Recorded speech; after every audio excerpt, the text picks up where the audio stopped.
Estas son las semillas del Maestro.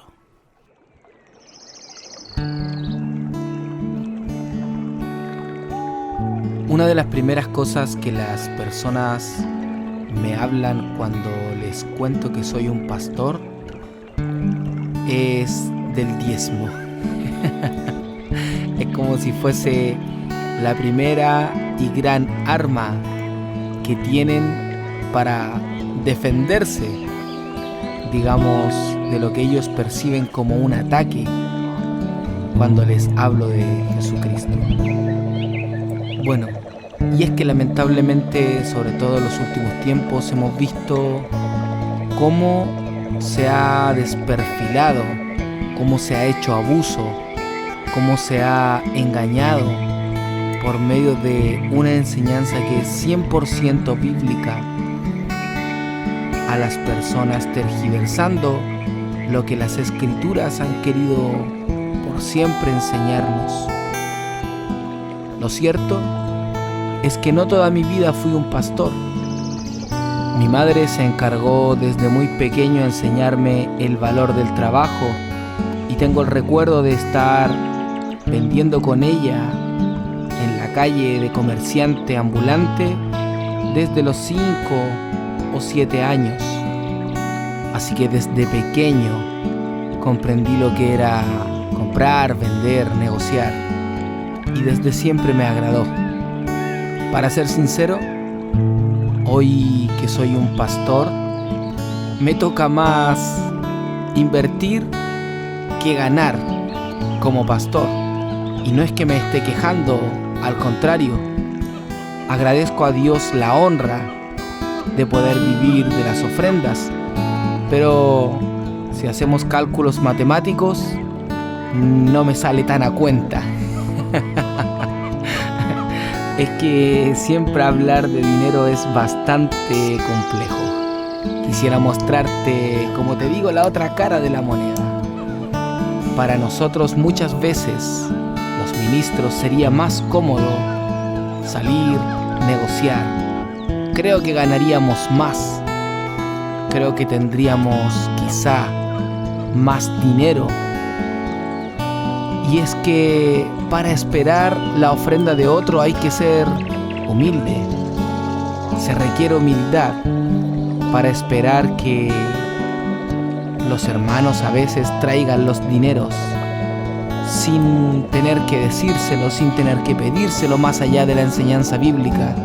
Y es que, para ser sincero, a veces da vergüenza ver cómo algunos hermanos viven y hacen su vida simplemente lejos de la enseñanza, sin recordar que también somos personas y vivimos y alimentamos a nuestras familias con lo que son sus ofrendas.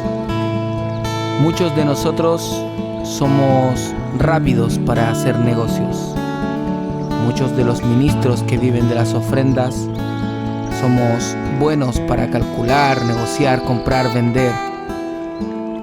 Y nos sería muchísimo mejor, digo a veces, no esperar la voluntad de otro para tener, sino que movernos sagazmente y simplemente conseguir.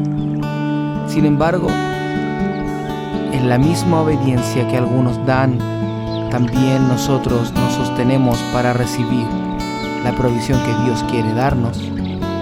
Recuerdo cuando era un muchacho y me había casado hace muy poquito, habíamos pedido a Dios que nos prosperara.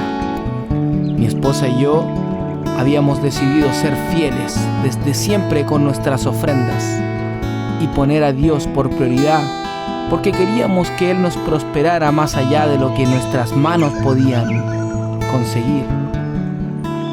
Así que decidimos siempre dar a Dios todas nuestras ofrendas, de todo lo que ganásemos, de todo lo que vendiésemos y de todo lo que emprendiésemos. Recuerdo que en ese entonces cantaba en las micros y nunca me sentí despreciado por Dios, al contrario, sentía que Él era útil, era mi manera de predicar. Salía cada mañana con mi tambor, mis rimas bien preparadas, bajo la oración y a predicar.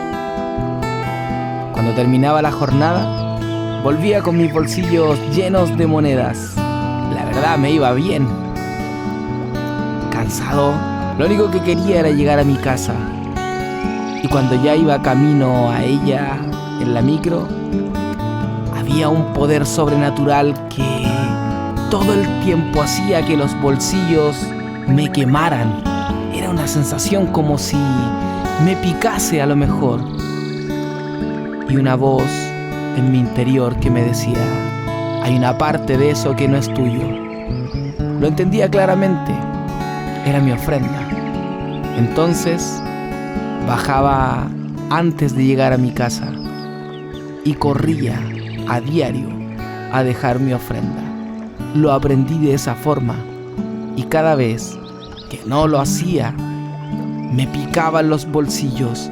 Había un fuego en mí que me decía: hay una parte de eso que no es tuyo.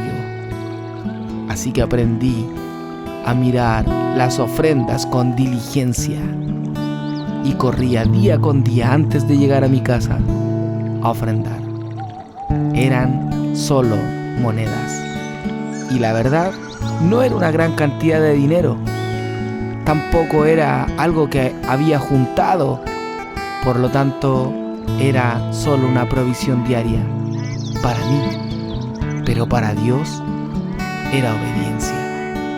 Aquello que hoy está tan en extinción, obediencia. Aquello que Dios tanto ama, obediencia. Me crié con muchachos, hermanos, amigos, familia, que aprendieron a poner a Dios primero que sus necesidades.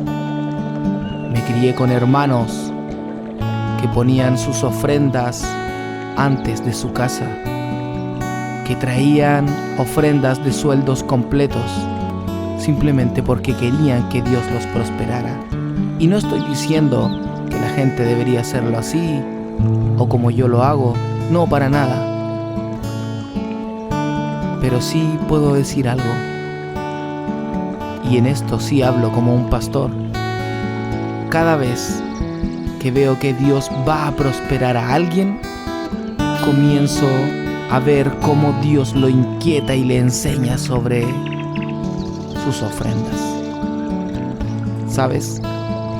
Como ministro del Señor, con toda humildad puedo decir que cada ofrenda tiene un aroma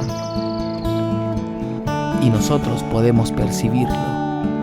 Sabemos cuando Dios prosperará a alguien porque podemos sentir el aroma del corazón que trae esa ofrenda. Podemos saber con qué olor viene esa ofrenda, si con aflicción, si con rabia, si con el solo deseo de cumplir, o con el precioso aroma del querer agradar a Dios. Es más, siempre que veo personas que le pasan cosas casi inexplicables, les pregunto cómo están sus ofrendas. Y por lo general, la respuesta es la misma: no he podido, no he querido, no he tenido el tiempo, etcétera, etcétera, etcétera. Si solo pudiésemos comprender que nuestras ofrendas, en complicidad con nuestros ministros que nos bendicen al recibirlas y orar por nosotros, causan a Dios tal sensación de agrado que ha decidido bendecirnos y prosperarnos por medio de ellas. Quienes me conocen saben que no hablo mucho de esto porque es complejo. No soy un pastor que predica la prosperidad de la que hoy se habla. Más bien, predico una prosperidad que poco habla del dinero, aunque también lo incluye, pero no es su foco principal. Pero en cuanto al dinero, Dios ha decidido prosperarnos si nosotros le somos fieles, si nosotros con todo amor y obediencia llevamos ante Él sus ofrendas. y ponemos a Dios primero que a nuestras necesidades. Son tiempos complejos, tiempos de ser astutos, veloces, sagaces, pero también son tiempos de no olvidarnos de los principios bíblicos. Nuestro Dios, nuestro Padre, es dueño de todo oro y toda plata. Si alguien sabe cómo prosperar, es Él. De una vez y para siempre, confía en Dios. Dios prosperará tus caminos. Y entiende que los hombres poco podemos hacer unos por otros más que dar un buen abrazo y decir Dios te bendiga. Pero cuando agradas el corazón de Dios con tus ofrendas, es entonces que Dios puede y quiere, anhela bendecirte y derramar toda bendición económica sobre tu vida. Por supuesto, esta no es una enseñanza para compartir con los incrédulos, pues solo pensarían que buscamos una vez más enriquecernos ilícitamente. Pero ¿sabes? Aunque estas verdades de la Escritura sean un tanto complejas de compartir, Dios promete derramar bendición hasta que sobreabunde, porque sus promesas siguen vigentes.